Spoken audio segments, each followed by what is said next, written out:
भक्तांना सर्वात प्रथम सर्व शिवभक्तांना शिवजयंतीच्या हार्दिक शुभेच्छा।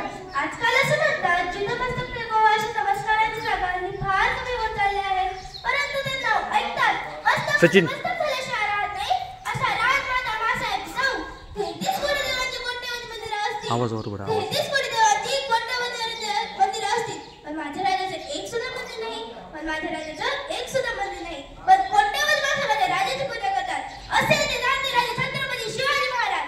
ये संभव मर सकता है पर कभी बेईमान हो सकता नहीं असे म्हणणारे ते संभाजी महाराज। आज आपण त्या महाराष्ट्राच्या मातीमध्ये बसलेले आहोत। त्या महाराष्ट्राच्या मातीमध्ये सुमारे 350 वर्षापूर्वी छत्रपती शिवाजी महाराज छत्रपती संभाजी महाराज यांना मान देऊन मत पावल्यांनी या स्वराज्यासाठी रक्त झाडले।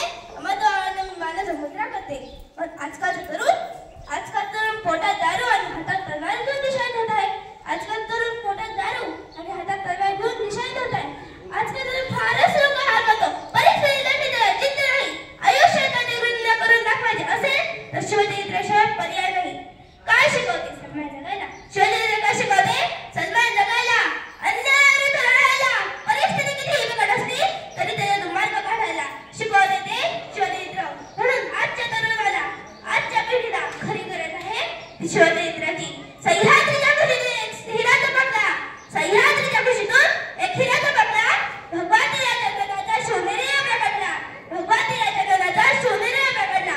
हातात घेऊन तलवार शत्रूंवर करायला, हातात घेऊन तलवार शत्रूंवर करायला महाराष्ट्राचा साहेब राजा होऊन गेला, महाराष्ट्राचा साहेब राजा होऊन गेला। मित्र, 37 वर्षापूर्वी या महाराष्ट्राच्या भूमीला एक कर्तृत्ववान वीरपुत्र मिळाला। त्याने स्वतःच्या पराक्रमाने, शौर्याने, जिद्दीने आणि धाडसाने नव्हतं करून मुठभर भवानी जोरावर या स्वराज्याच्या भूमीवर भगवा झेंडा फडकवला।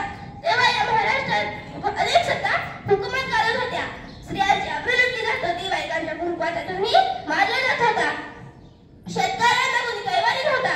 या परिस्थितीत त्यांना होते एक झुंकार, धगधगता अंगार। या परिस्थितीत त्यांना होते एक झुंकार, धगधगता अंगार। अखेर ती वेळ आली, सह्याद्रीची गरजा झाली, सह्याद्रीची गरजा झाली।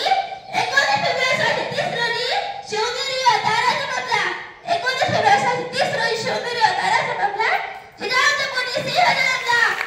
महाराष्ट्र छत्रपती शिवाजी महाराजांना त्यांनी या मराठी मातीत भगवा झेंडा लावला, त्यांनी या मराठी मातीत भगवा झेंडा लावला। शोभा जन्म झाला आणि गेल्या कित्येक वर्षापासून अंधारात पडणाऱ्या महाराष्ट्राच्या माथ्यावर जणू एक प्रकाशाचं किरण चमकू लागलं। वयाच्या 16व्या वर्षी छत्रपती शिवाजी महाराजांनी स्वराज्य